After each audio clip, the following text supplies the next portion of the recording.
আমরা এখানে কোন সার্কিটটা শিখাইলাম? আমরা সেকেন্ডারি ভোল্টেজ কখন হচ্ছে আমরা মানে তৈরি হয় কিভাবে তৈরি হবে, ঠিক আছে? তো ঠিক আছে, এবার একটু আমরা বুঝাই। যখন আমরা হচ্ছে পাওয়ার প্লেসের আগে, অর্থাৎ আমরা চার্জিং পোর্ট লাগানোর পরে আমরা যেটা জানি সেটা হচ্ছে 5 ভোল্ট অলওয়েজ এলডিও তৈরি হয়ে যায়। চার্জার লাগানোর সাথে সাথে 5 ভোল্ট অলওয়েজ তৈরি হয়ে যায়। হ্যাঁ, এলডিও তৈরি হয়ে যায়। হ্যাঁ।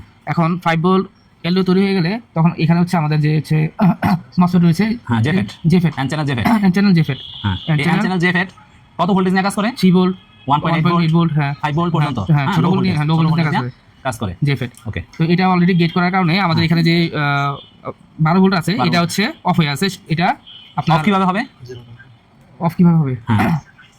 এই গেট হওয়ার কারণে গ্রাউন্ড উপরে উঠতেছে না। যখন 5 ভোল্টটা এখান থেকে এসে গেটে হিট করবে তখন হচ্ছে গ্রাউন্ডটা উপরে চলে যাবে।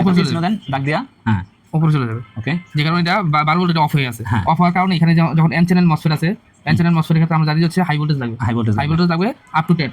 কিন্তু আমাদের এই 12 ভোল্টেজ এখানে না আসার কারণে এটা গেট হচ্ছে না। হ্যাঁ, এখন এটাকে আমরা গেট করতে হবে। আর এই ভোল্টেজটা হচ্ছে 3 ভোল্ট অলওয়েজ। 3 ভোল্ট অলওয়েজ এটা সেকেন্ডারি আমাদের করতে হবে। এখন করার জন্য তখন আমরা যখন পাওয়ার প্রেস করব এই আইও অথবা হচ্ছে আইও এর মাধ্যমে হচ্ছে যে সার্কিটের মাধ্যমে S3 হ্যাঁ যেটা S3 লিখতে হবে। S3 এটা হচ্ছে এখানে এসে যখন হিট করবে তখন এই গ্রাউন্ডটা জেফেটের গেটে হিট করবে। এন চ্যানেল জেফেটের গেটে হিট করবে, গ্রাউন্ডটা উপরে উঠে যাবে। উঠে গেলে এই 5 ভোল্ট এলডিওটা অফ হয়ে যাবে। অফ হয়ে গেলে তখন এই গেটের যে গ্রাউন্ডটা এটা অফ হয়ে যাবে। অফ হয়ে গেলে তখন হচ্ছে আমাদের এটা অন হয়ে যাবে। তখন এটা আবার এখানে এসে যেহেতু এটা হাই ভোল্টেজ আমরা আপ টু 12 ভোল্ট আসলে এখানে গেট হবে। গেট হলে এটা আবার 3.3 ভোল্ট। এটা কি হবে? এটা হচ্ছে সেকেন্ডারি ভোল্টেজের ভিতরে হয়ে যাবে। সেকেন্ডারি ভোল্টেজ ধরে ভিএস হয়ে যাবে। ভিএস এটা ভিএস বলে বা সেকেন্ডারি ভোল্টেজ ধরে এটা। ঠিক আছে শামসুদ্দিন ভাই? হ্যাঁ, জি আমি বুঝতে পারছেন? আপনি বলতে পারবেন? হ্যাঁ, তাহলে আপনি বলেন। যখন আমরা বসেন অ্যাডাপ্টার লাগাবো তখন অলওয়েজ ভোল্টেজ এলডিও তৈরি হবে। তো অলওয়েজ ভোল্টেজ এলডিও তৈরি হলে এখানে আমার 5 ভোল্ট আসবে। 5 ভোল্ট এসে আমাদের প্রথমে দেখতে হবে কি ফার্স্ট টাইম চার্জার লাগানোর সাথে সাথে কোন ভোল্টেজটা তৈরি হয়। তাহলে 5 ভোল্ট এর মানে হচ্ছে এলডিও। এই গেটে আসলো, গেট হওয়ার কারণে দেখেন এখানে আরেকটা কথা বলে রাখি, অনেকে এই 5 ভোল্ট এল বলার ক্ষেত্রে অলওয়েজ ধরে নিবে। এল এখানে অনেক সময় এলডিও হিসেবে সংক্ষিপ্ত রূপ। ঠিক আছে, অনেক মাদারবোর্ডে এক এক নাম এক এক থাকে, বাট এখানে যখন এল লেখা থাকবে তখন এলডিও, আর শুধু যখন এ লেখা থাকবে তাহলে অলওয়েজ। ঠিক আছে, যেমন এখানে 12 ভোল্ট এ লেখা আছে, এটা অলওয়েজ ভোল্টেজ, আর এটা যেহেতু ভিএল লেখা আছে এটা এলডিও। ওকে, এখানে 5 ভোল্ট এলডিও এসে আমার গেট ট্রিগার করলো। গেট ট্রিগার করার পর এই যে গ্রাউন্ডটা আছে গ্রাউন্ডটা উপরে আসবে। গ্রাউন্ডটা উপরে আসার কারণে এই 12 ভোল্ট আর নিচে নামতে পারবে না।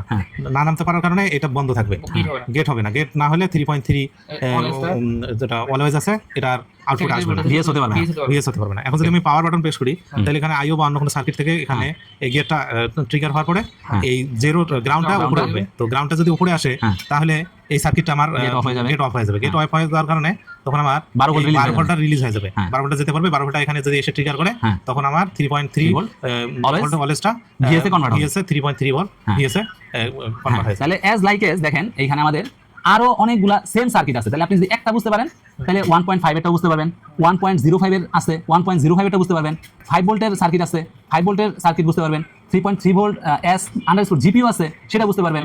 ঠিক আছে, তারপরে হচ্ছে আরো এই ধরনের যত সার্কিট আছে একটা বুঝলে সবগুলা বুঝতে পারবেন। 5VS 3VS 1.5VS 1.8VS সবগুলাই একই সিস্টেমের। ঠিক আছে, জাস্ট ওই মাদারবোর্ড ভেদে অথবা একটু ডিফারেন্স হতে পারে নামগুলা। ঠিক আছে, যেমন ওইখানে আমরা 5 ভোল্ট এল দেখতে পাচ্ছি, এলডিও, আবার অনেকটার মধ্যে ভিএস থাকবে, অনেকটার মধ্যে ডাইরেক্ট এলডিও থাকবে, মানে আবার এখানে এসএলপি S3 জায়গায় সাসপি আসতে পারে। ঠিক আছে, বাট আমরা মার্কিংটা ভিন্ন হবে বাট ওয়ার্কিং প্রসিডিউর একই। ঠিক আছে, তো একটু ডিফারেন্স আছে, আমরা ওইগুলা ধীরে ধীরে অন্যান্য সার্কিটে বুঝাই দিব। ঠিক আছে, এগুলো প্র্যাকটিস করে থাকেন এই ক্লাসটা, দেন আমরা নেক্সট ক্লাসে যাব। Thank you.